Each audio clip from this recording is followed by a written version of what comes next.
네, 서울 노원갑 고용진 의원입니다. 경제부총리 후보자로 지명되시고 축하드립니다. 네. 바로 질의에 들어가도록 하겠습니다. 오늘부터 이제 실외에서는 마스크 쓰지 않아도 됩니다. 코로나의 긴 터널을 이제 막 벗어나고 있습니다. 여기까지 오는 데는 정부의 방역 통제를 묵묵히 따라준 소상공인들의 협조와 희생이 큰 역할을 했다는 것은 두말할 나위 없겠죠. 네. 이분들이 겪은 엄청난 피해에 대해서 정부가 최선의 보상을 해야 된다는 데는 추경 후보자도 동의하시죠? 네, 그렇습니다. 대선 기간 동안에 대통령 후보자들도 저마다 온전한 보상을 약속을 했습니다. 윤석열 당선인은 대선 기간 누구보다도 큰 목소리로 소상공인에 대한 보상을 공언했습니다. 기본지원금을 최소 600만 원 드리고 거기에다 손실보상금은 소급 적용도 해주고 폐업한 경우도 지원하겠다. 화끈하게 쏘겠다. 그러면서 50조 지원을 1호 공약으로 제시했습니다. 지금 화면에 있습니다만 여러 군데에서 아주 공언하다시피 했습니다. 그런데 지난 주말 인수위가 발표한 소상공인 피해 지원 대책은 1호 공약 파기 논란을 불러일으키면서 소상공인들의 분노를 사고 있습니다. 선거가 끝나고 나서는 이제 형편이 괜찮은 분들은 소고기 사 먹어서 안 되겠더라. 그래서 차등 지급을 하겠다고 하니까 여론의 문매를 맞고 있는 겁니다. 소상공인들은 1호 공약을 이렇게 손쉽게 폐기하면 앞으로 어떻게 정부를 믿을 수 있겠냐 하면서 분통을 터뜨리고 있는 것입니다. 인수위 측에서는 해명을 한답시고 공약에는 600만 원 일괄 지급이라는 말은 없다.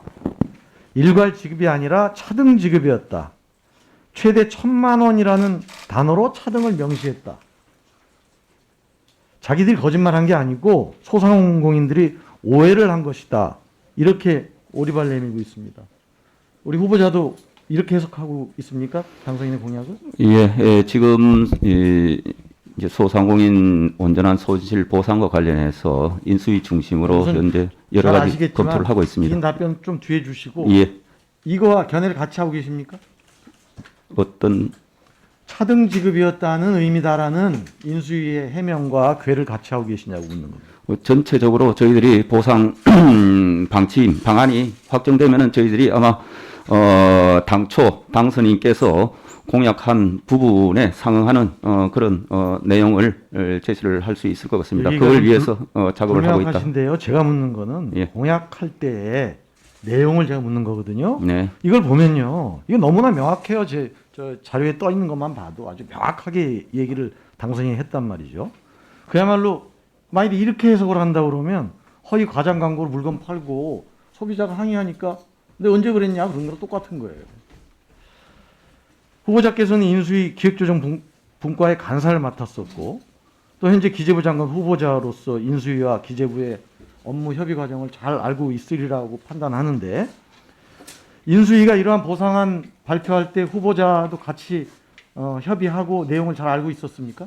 뭐 일일이 얘기하는 거에 대해서 제가 사전에 스크린하는 입장은 아니기 때문에 그렇습니다만은 다시 한번 말씀드리지만은 당선인께서 국민들께 약속한 부분 충실히 이행하는 방향으로 지금 작업을 하고 있다. 충실히 이행한다는 말은 최소 600만 원을 얹어서 1,000만 원까지 하겠다라는 이 문맥에 충실하게 다시 지급할 것입니까? 차등 지급하지 않고? 확정되면은 저희들이 확정안을 보시고 내용이 평가를 너무 해주시기 바랍니다. 이거를- 지금 현재 최종안에 관해서 저희들이 작업을 하고 있기 때문에 마무리되면은 후보자 워딩 좀 하나 올려봐 주세요. 후보자도 이렇게 얘기하셨어요. 지난번 우리 기재위에서 최소 600만 원의 지원금에 소급 적용까지 포함한 실질적 손실 보상이 차등 지급으로 대폭 후퇴했습니다. 그래서 후보자도 지난 추경심사 과정에서 1,000만 원을 지원해야 된다. 이렇게 얘기하셨잖아요. 근데 왜 얘기가 자꾸 달라지고 소상공인들이 화나게 만들고 해석이 여러 가지로 나오게 만드냐 이거죠. 만일에 달라졌으면 그것에 대해서 분명히 설명하고 사과하는 게 우선이지. 물론 모든 대선 공약이 다 지켜질 수는 없어요. 그런데 이 부분은 특별히 코로나 과정 속에서 희생을 한 분들에 대한 지원금이기 때문에 이거는 당선인이 지켜야 된다고 생각을 합니다.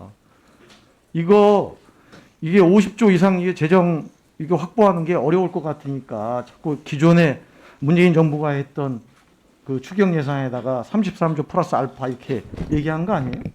그러면서 그걸 꽤 맞추려니까 차등 적용하겠다 그런 거 아니냐 그 말이죠.